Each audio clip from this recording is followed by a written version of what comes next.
Hi hello வணக்கம், இது உங்கள் சிவி ஜோன்ஸ். ஸோ எல்லாரும் எப்படி இருக்கீங்க? இனி பார்த்தீங்கன்னா 12th week day 4 updated voting results தான் பார்க்க போகிறோம். நம்மளோட சேனலில் 2 விதமான ஓட்டிங் அனாலிசிஸ் நம்ம கொடுத்துட்ருக்கோம். Analysis 1, analysis 2. நீங்களும் நல்லா ஆதரவு கொடுத்துட்ருக்கீங்க. இப்போ வாங்க அந்த வீடியோக்குள்ளே போகலாம். அதுக்கு முன்னாடி இன்றைக்கி நேற்று நடந்த நிகழ்வுலேருந்து உங்ககிட்ட ஒரு சில விஷயங்கள். ஏன்னா இன்றைக்கி பார்த்தீங்கன்னா ரவீனாவை பார்க்கறதுக்கு ரவீனாவோட ஆண்டி வந்திருந்தாங்க.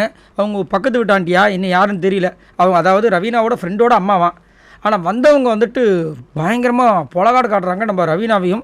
ஆனால் எனக்கு ஒரு டவுட் என்னென்னா, இப்போ ரவீனாவோட அம்மாவோ இல்லை தம்பியோ அவங்க வந்து மணியை பேசுகிறதுக்கு உரிமை இருக்குது. இவங்க யார் அவர் வந்துட்டு பேசுகிறதுக்கு எனக்கு சத்தியமாக புரியல. எப்படி இவங்களுக்கு அவ்வளோ உரிமை வந்துச்சுன்னு தெரியல. வந்து இந்த மாதிரிலாம் அவங்க இந்த பொண்ணு கூட பேசுகிற அவ்வளோ வச்சுக்காதீங்கன்றாங்க, என்னென்னமோ பேசுகிறாங்க. எனக்கு இன்னொரு டவுட் என்னென்னா, இதுக்கு முன்னாடி ரவீனாவும் மணியும் இருக்கிற மாதிரி வீடியோஸில் எக்கச்சக்கமாக இந்த யூடியூப் தளத்துலேயும் எக்கச்சக்கமாக இருக்குது. அப்படின்னு இருக்கும்போது இது அவங்க பண்ணுறது எல்லாமே சுத்தமாக ஒரு செயற்கையான விஷயம் மாதிரி தோணுது. உங்களுக்கு அந்த மாதிரி தோணுச்சான்றதை சொல்லுங்கள். அது மட்டும் இல்லாமல் அவங்க ஒரு ரூல்ஸ் பிரேக் ஒன்று பண்ணாங்க. அதுக்கு பிக் பாஸ் வந்துட்டு கண்டிச்சாப்பில். அதுக்கப்புறம் ரவீனா ரெக்வஸ்ட் பண்ணதுனால திரும்ப வந்து அவங்க வெளியே போகாமல் உள்ளே இருந்தால் வந்துட்டு ஒரு நியூஸும் வந்திருக்கு. ஸோ இது எல்லாமே வந்துட்டு உண்மையிலேயே ஸ்டோரி மாதிரி இருக்குது. உங்களுக்கு என்ன தோணுதுன்றதை சொல்லுங்கள். ரெண்டாவது கொஸ்டின் பார்த்தீங்கன்னா, விக்ரமோட சிஸ்டர் மாசா என்ட்ரி கொடுத்தாங்க. அந்த டைம் அந்த பாட்டு எல்லாமே சூப்பராக மாசாக இருந்துச்சு. சிஸ்டர் வந்துட்டு ஆல்ரெடி விக்ரம் மேலே அவ்வளோ பாசம். அதனால தான் விக்ரமை கலாய்ச்ச போது அவங்க வந்துட்டு பேசியெல்லாம் கொடுத்துருந்தாங்க, இந்த மாதிரி எங்கள் அண்ணனை வந்து கலாய்க்காதீங்க அப்படின்ட்டு. சரிங்களா? உள்ளே வந்தவங்க அசால்ட்டாக சொல்லிட்டாங்க. பூர்ணிமாவை கூட நான் ஓரளவுக்கு நம்புவேன். ஆனால் மாயாவை சத்தியமாக என்னால் அக்செப்ட் பண்ணவே முடியாது. உனக்கெல்லாம் எதுக்கு 5 ஸ்டார் அப்படின்னு அவங்க சொன்னாங்க. உனக்கு 5 ஸ்டார் வந்ததில் யாரை சந்தோஷப்பட்டிருப்பாங்கன்னு நினைக்கிறேன்? யாரும் கிடையாது. எல்லாருமே வந்து வைத்தறிச்சல் தான் பட்டாங்க. நீ தான் வந்து ஒழுங்காக உன்னோட கேமை தனியாக விளையாடணும் அப்படின்ற மாதிரி வந்துட்டு சரித்திரமாக அவங்களோட கருத்தை சொல்லுங்க. அதை யாரெல்லாம் பார்த்து ரசிச்சிங்கன்றதை சொல்லுங்கள். சூப்பராக இருந்துச்சு. அது மட்டும் இல்லாமல் இன்னொன்று சொன்னாங்க. அப்புறமா நான் போனதுக்கப்புறமா வந்துட்டு அவங்கக்கிட்ட போய்ட்டு சாரி, என் தங்கச்சி வந்து ஹர்ட் பண்ணியிருந்தா மன்னிச்சுக்கங்க இல்லாமலாம் பேசிட்டு வச்சுக்கோ, அப்புறம் டென்ஷன் ஆகிடுவாங்க. அதெல்லாம் சூப்பராக இருந்தது. ஸோ அதை பற்றியும் சொல்லுங்கள். மூணாவது பார்த்தீங்கன்னா, மாயாவோட சிஸ்டர் வந்து டப்பான இன்டர்வியூ கொடுத்தாங்க. மாயாவுக்கு மேலே இருக்காங்க. நல்ல ஒரு க்ரியேட்டிவ் மைண்டாக இருப்பாங்க போல இருக்குது. வரும்போதே வந்து கன்ஃபெஷன் ரூமில் இருந்து சூப்பரான ஒரு பாட்டை பாடி உள்ளே இன்டர்வியூ கொடுத்தாங்க. மாசாக இருந்துச்சு. எனக்கு தெரிஞ்சு மாயாவோட சிஸ்டரை பார்க்கும்போது கண்டிப்பாக சின்னத்திரை வெளித்தரல இதுக்கப்புறம் நம்ம பார்க்கக்கூடிய சூழ்நிலை வரும் போல இருக்குது. அந்த மாதிரி ஒரு பர்சனாக இருந்தாங்க. உங்களோட கருத்துக்களை சொல்லுங்கள். இப்போ வாங்க அந்த வீடியோக்குள்ளே போகலாம். ஸோ அனாலிசிஸ் சொல்ல யார் டாப்பில் இருக்கா அப்படி பற்றினா விசித்ரா. இவங்க எவ்வளோ ஓட்ஸ் வாங்கியிருக்காங்க அப்படி பார்த்தீங்கன்னா 2,13,155 ஓட்ஸ் வாங்கியிருக்காங்க. ஓட்டிங் பர்சன்டேஜ் பார்த்தீங்கன்னா 40.54. ஸோ விசித்ராவுக்கு ஓட்டு தாரம்பராக வர ஆரம்பிச்சிருச்சு. முதலாவது வந்து 10,000 15,000 டிஃப்ரென்ஸ் இருந்தது. இப்போ பார்த்தீங்கன்னா 30,000 ஓட்ஸ் கிட்ட வந்துட்டு டிஃப்ரென்ஸ் வந்துடுச்சு. ஸோ மாசான ஓட்ஸ் விசித்ராவுக்கு வந்துக்கிட்டே இருக்குது. அது மட்டும் இல்லாமல் ஓட்ஸ் இவ்வளவு அதிகப்படியாக வரும்போது கண்டிப்பாக அவங்களெல்லாம் வந்துட்டு வெளியே அனுப்புறதுக்கு வாய்ப்பே கிடையாது. இந்த வாரம் மாசா வந்து அவங்க தான் முதலாவதாக காப்பாற்றப்படுவார்கள்ன்ற விஷயங்கள் போயிட்டுருக்கு. அது மட்டும் இல்லாமல் விசித்ராவை வந்துட்டு வந்த எல்லா ஹவுஸ்மேட்ஸோட பேரண்ட்ஸும் வந்துட்டு பாராட்டியிருந்தாங்க.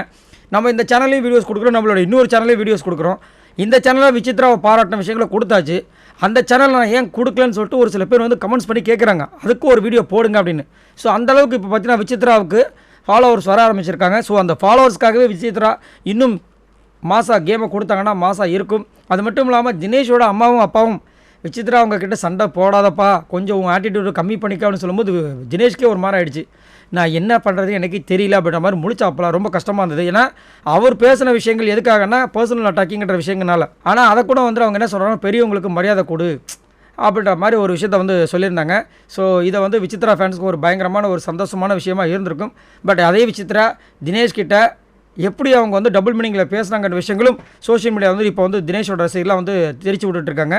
ஸோ வழக்கம் போல் வந்துட்டு விசித்ராவுக்கும் தினேஷ்க்கு தான் சண்டை வரும்னு பார்த்தா இப்போ இந்த வாரம் அந்த மாதிரி சண்டை எதுவுமே இல்லை. வெளியில் தான் வந்து விசித்ராவோட ஃபேன்ஸும் தினேஷோட ஃபேன்ஸும் வச்சுக்கிறாங்க.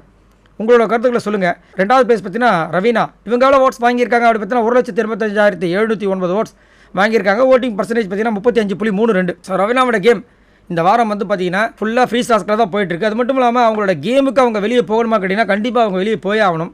அது மட்டும் இல்லாமல் ரவீனாவோட ஆண்டி பெருசாக வந்து அவங்க மேலே மணிமேல் என்ன குற்றச்சாட்டு வச்சாங்கன்னா, இந்த கேப்டன்ஷிப்பில் அவன் தானே இருந்தான், உனக்காக அவன் ஸ்டாண்ட் பண்ணலாம், கமல்ஹாசன் அவர்களும் உள்ளே இருக்கிற ஹவுஸ்மேட்ஸ் எல்லாருமே நீ தான் தப்பு பண்ண, அதனால தான் இந்த கேமே ஸ்பாயில் ஆகிடுச்சு அப்படின்னு சொல்லும்போது உனக்காக அவன் வந்து ஸ்டாண்ட் பண்ணி அந்த காசை நீ கொடுக்கும்போது இது நீ எனக்கு தேவையே கிடையாது, நீ வச்சுக்கோ அப்படின்னு கொடுத்துருக்கலாம்ல.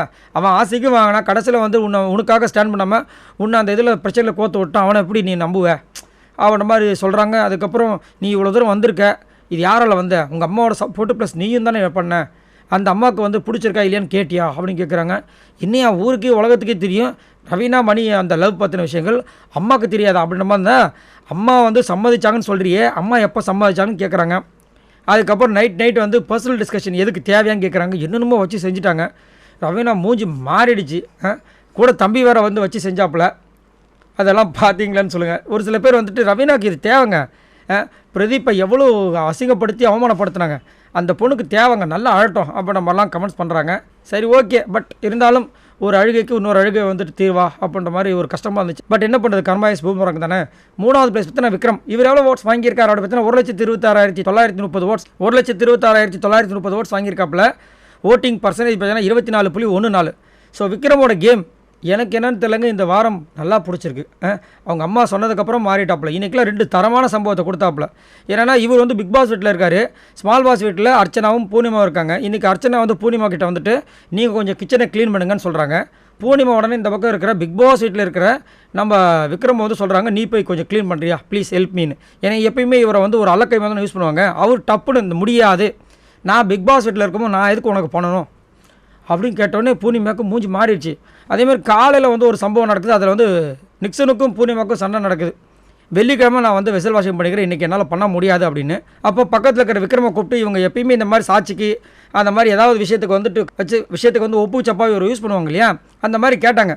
இவ்வளோ வாரமாக நான் ஸ்மால் பாஸ் வீட்டில் வரும்போது யார் வெள்ளிக்கிழமை வந்துட்டு வெசல் வாஷிங் பண்ணா அப்படின்னா, நீ தான் பண்ண, அதை நீயா எடுத்துக்கிட்ட, நாங்கள் யாரும் உனக்கு கொடுக்கல அப்படின்னோடனே அவங்களுக்கு மூஞ்சி ஒரு மாதிரி ஆயிடுச்சு. உடனே என்ன நிக்சன் கூட சேர்ந்து நீயே வந்து என்னை கலாய்க்கிறியா அப்படின்னு பூர்ணிமா கேட்க, அவர் வந்துட்டு நான் அவன் கூட சேர்ந்து பேசலை உண்மையை பேசுகிறேன்ற மாதிரி சொன்னோடனே பூர்ணிமாவுக்கு மூஞ்சி மாறிடுச்சு. ஆஹா, எல்லாரும் வந்துட்டு நம்ம அடிமைக்கு மண்டையை கழுவி விட்டாங்க, இப்போ நம்மளே வந்துட்டு எடுத்து பேச ஆரம்பிச்சிட்டாப்புல அப்படின்ற மாதிரி பார்த்தாங்க. அதை யாரெல்லாம் பார்த்து ரசிச்சிங்கன்ற சொல்லுங்கள். இன்றைக்குமே அவங்க தங்கச்சி சூப்பராக சொல்லியிருக்காங்க. ஸோ இன்னும் இருக்கிற 2 நாள் கண்டிப்பாக அவரோட அந்த கோவம் வெளியில் வரும். ஆனால் என்ன பிரயோஜனம், ஓட்ஸ் அடிப்படையில் ரொம்ப கம்மியாக இருக்கிறதுனால கண்டிப்பாக விக்ரம் வெளியே போயிடுவார் அப்படின்ற மாதிரி தான் இருக்குது.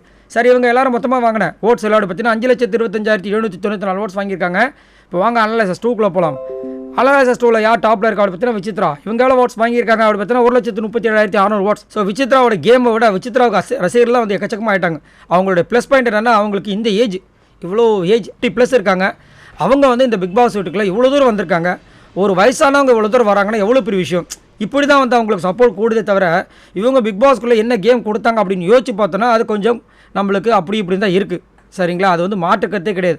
ஆனாலும் அவங்களுக்கு வந்துட்டு ஒரு வயசானவங்க இவ்வளோ தூரம் வரும்போது ஏன் நீங்கள் வந்து இதெல்லாம் வந்து அக்செப்ட் பண்ணக்கூடாதுன்ற மாதிரி ஒரு கருத்து வந்துட்டுருக்கு.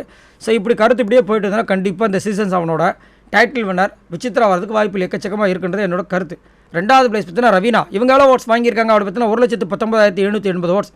ஸோ ரவீனாவோட கேம் படி பார்த்தா கண்டிப்பாக இந்த வாரம் அவங்க வெளியே போயிடுவாங்க. பட் ஓட்ஸ் பார்த்தீங்கன்னா நல்லா வந்துக்கிட்டே இருக்குது. டபுள் எவிக்ஷன் இருந்தால் ஒழிய ரவீனா வெளியே போகிறது வாய்ப்பே கிடையாது. அது மட்டும் இல்லாமல் இன்றைக்கி நடந்த சம்பவங்கள்லாம் பார்க்கும்போது ரவீனாக்கு இன்னும் ஓட்ஸ் கூடுமோ அப்படின்ற மாதிரி தோணுது. லாஸ்ட்டாக பார்த்தீங்கன்னா விக்ரம் இவரால் ஓட்ஸ் வாங்கியிருக்காரோட பார்த்தீங்கன்னா 68,000 ஓட்ஸ். ஸோ விக்ரம்க்கு வந்துட்டு ஓட்ஸும் கம்மியாகிடுச்சு, ஆனால் கேம் வந்துட்டு ஆன் ஆகிடுச்சு. பட் என்ன பண்ணுறது, அணைய போகிற விளக்கு பிரகாசமாக எரியுன்றது நல்லாவே தெரியுது.